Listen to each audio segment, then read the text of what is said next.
काली नजर। माँ, माँ, अरे क्या माँ माँ कर रहा है? बकरी का बच्चा है क्या?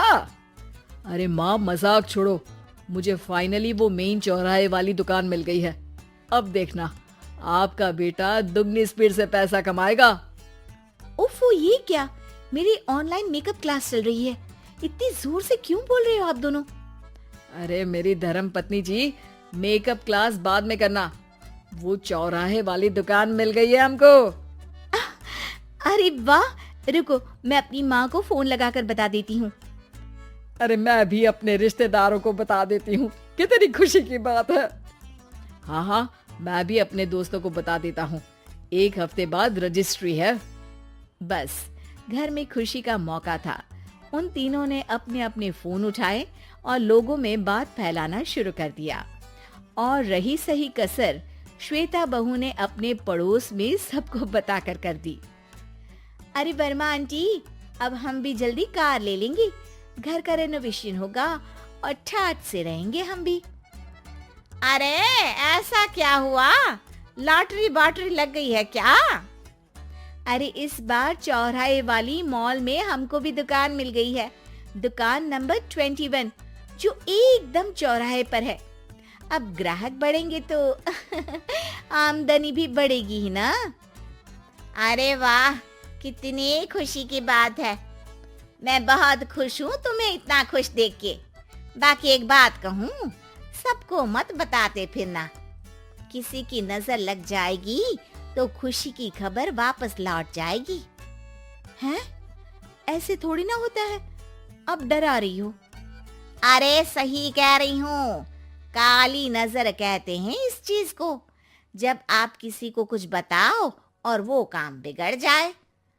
अरे लेकिन मैं तो। तुमने सबको बता दिया ना? हाँ, फोन लगा लगा के। अब बच के रहना, काली नजर बड़ी खतरनाक होती है।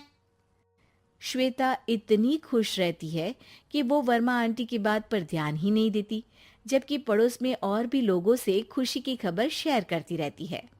अगले दिन राजेश बहुत दुखी होकर घर आता है।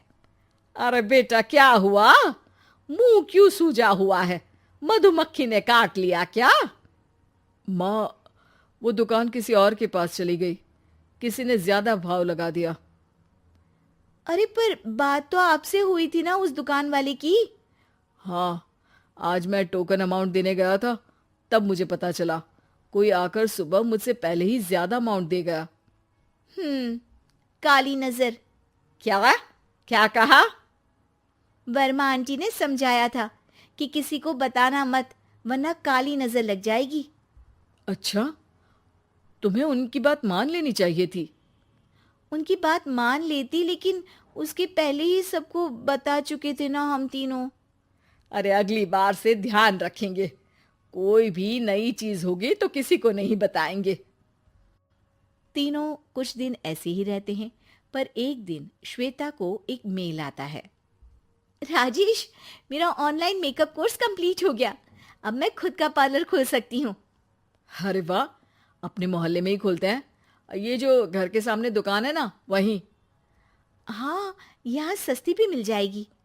अगले दिन श्वेता वर्मा आंटी के पास जाती है, मिठाई का डब्बा लेकर। अरे आओ आओ, कैसे आना हुआ? जोर से नहीं बोलूंगी। वो सामने वाली दुकान है ना, वहां मैं अपनी पार्लर की दुकान खोलने वाली हूँ। उसकी मिठाई है। अरे वाह, बहुत बधाई हो तुमको। हाँ, मैं कमाने लगूंगी तो राजेश पर पूरे घर का बोझ नहीं रहेगा ना आंटी जी। ये तो है। पर ये बता कि तूने ये बात किसी और को तो नहीं बताई ना? अरे नहीं नहीं, पिछली बार गलती कर दी थी। काली नजर लगी किसी की और राजेश के हाथ से वो दुकान चली गई थी। सबको मत बताना। चलो मैं चलती हूँ, कल दुकान की बात करने भी तो जाना है। अगले दिन श्वेता दुकान के लिए मालिक से बात करने जाती है। अरे लेकिन दुकान तो हम कल रात को ही किसी को दे चुके हैं।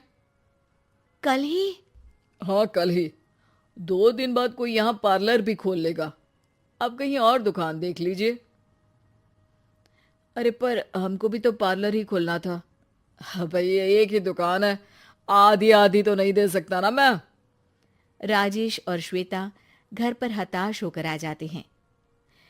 इस बार तो किसी को बताया भी नहीं था, अब किसकी काली नजर लग सकती है। सुनो, तुमने माँ को बताया था क्या? अरे कैसी बात कर रही हो, माँ की नजर थोड़ी ना लगेगी। पक्का तुमने किसी को नहीं बताया था ना? सिर्फ वर्मा आंटी को बताया था, उन्होंने ही मुझे किसी को नहीं बताने को कहा। अरे यार, तुम भी सही हो, मेरी माँ को नहीं बताने को कह रही हो, पर वर्मा आंटी को बताना तुम्हें जरूरी लगा। अरे वर्मा आंटी ने ही तो काली नजर के बारे में बताया था ना, वो हमेशा हमारा भला ही तो चाहती है। मेरी माँ भी हमारा भला ही चाहती है। अरे पर चिल्ला क्यों रहे हो, बात नहीं कर सकते क्या आराम से? नहीं आता वो आराम से बात करना, और करना भी नहीं चाहता हूं मैं। दुकान जाने का दुख गुस्से में बदल गया था और राजेश और श्वेता में बात बंद हो गई थी। 2 दिन बाद मोहल्ले में पार्लर का इनॉग्रेशन हुआ, जिसमें मोहल्ले के सभी लोगों को बुलाया गया, पर श्वेता, राजेश और माँ नहीं जाते। माँ अंदर आ जाओ, क्या देख रही हो? अरे नया पार्लर देख रही हूँ अपने आंगन से। देखो, माँ को दूसरे का सुख देखने में कितना मजा आ रहा है, मेरा दुख नहीं दिख रहा इन्हें। यहाँ मेरा पार्लर भी तो हो सकता था। अरे चुप रहो यार, हर बात में लड़ाई क्यों ढूंढ रही हो? राजेश और श्वेता फिर बहस करने लगते थे। तभी माँ ने दोनों को बाहर बुलाया। अरे जरा देखो तो, दुकान चलाने वाले का बोर्ड पर नाम क्या लिखा है? श्रुति वर्मा। गाड़ी निकाल बेटा, हमें कहीं जाना है। काली नजर का इलाज कराने? राजेश अपनी बाइक निकालता है। तीनों ट्रिपलिंग कर रहे हैं। माँ राजेश को उस मॉल वाली दुकान पर लेकर जाती है जहाँ राजेश अपनी दुकान खोलने वाला था। यही दुकान लेना चाहता था ना तू? हाँ, पर इनको भी दुखी करने लेकर आई हो क्या यहाँ पर दुकान दिखाकर? वहाँ काफी नहीं था? अरे श्वेता, थोड़ा सब्र रख, अभी पता चलेगा कि हम यहाँ क्यों आए हैं। बता, इस दुकान चलाने वाले का नाम क्या है? अनुपम वर्मा। कुछ समझ में आया?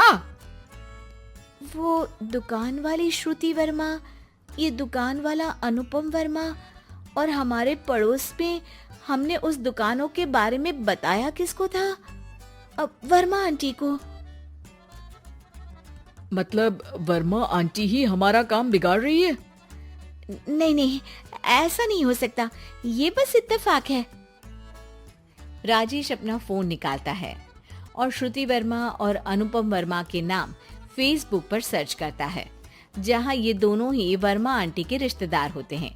श्वेता को समझ में आ जाता है कि वर्मा आंटी की ही नजर काली नजर है। अब क्या करना है? कोई भी खुशी की खबर हो तो काली नजर से बचना है, यानी वर्मा आंटी से बचना है।